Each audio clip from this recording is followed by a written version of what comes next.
Priming. It isn't something we hear about every day, but it happens to us every day without even knowing about it. But what exactly is it? Priming, in simple terms, is the memory effect when exposed to a stimulus that influences response to a later stimulus. But how does it work?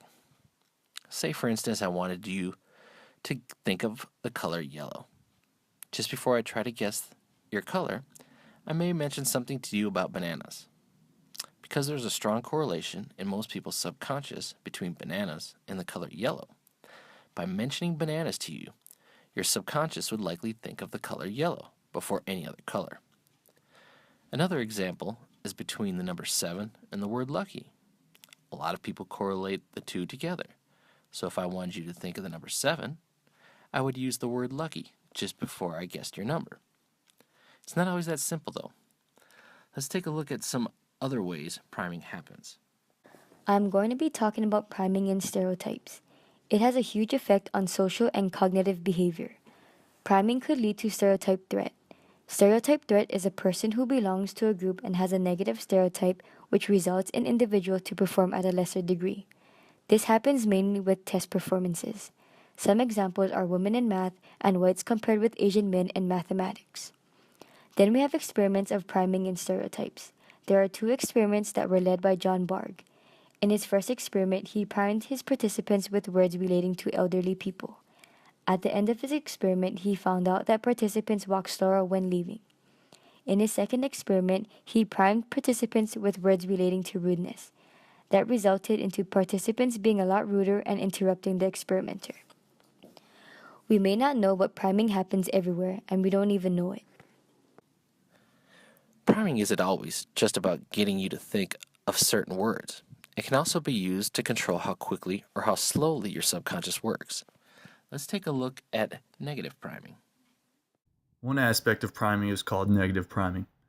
A few definitions are: it is a slowdown in reaction time due to a repetition condition where a former distractor has become the target. It is also an implicit memory effect in which prior exposure to a stimulus unfavorably influences the response to the same stimulus. It falls under the category of priming, which refers to the change in the response towards a stimulus due to a subconscious memory effect.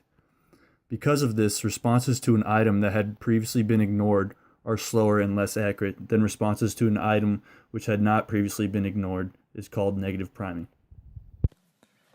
Priming is used every day in business to get consumers to purchase certain products or even pay more for a product than they normally might be willing to pay.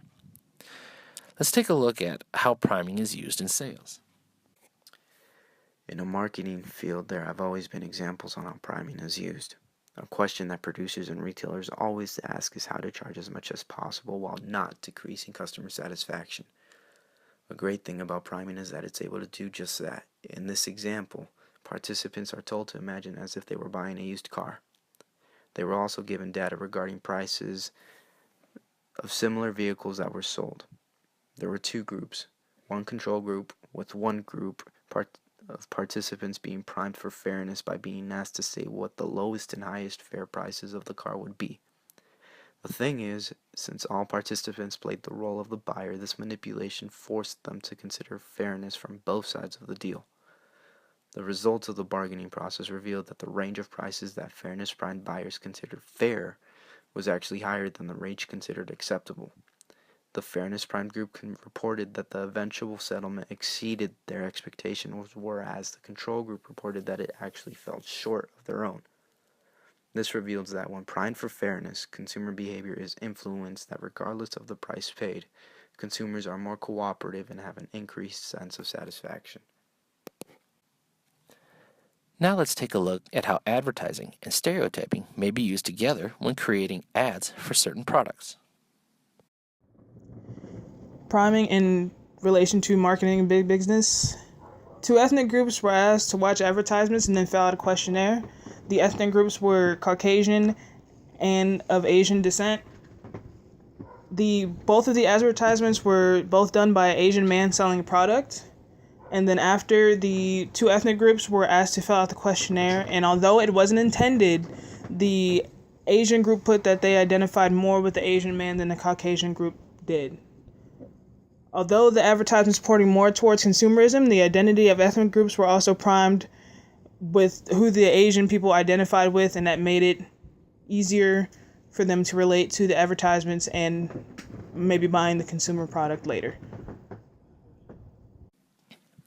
Finally, let's take a look at priming in the media. The science behind media priming is still undecided because there are so many views about different topics. Say, for instance, you may view foreign affairs differently than your friends.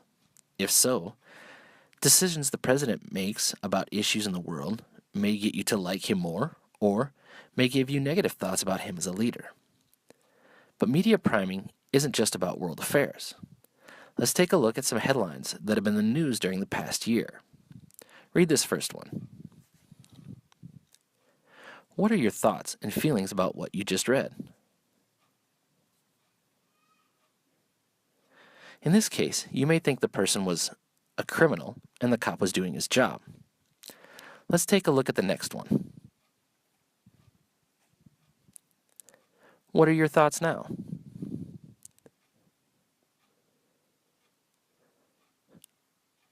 Let's try another one.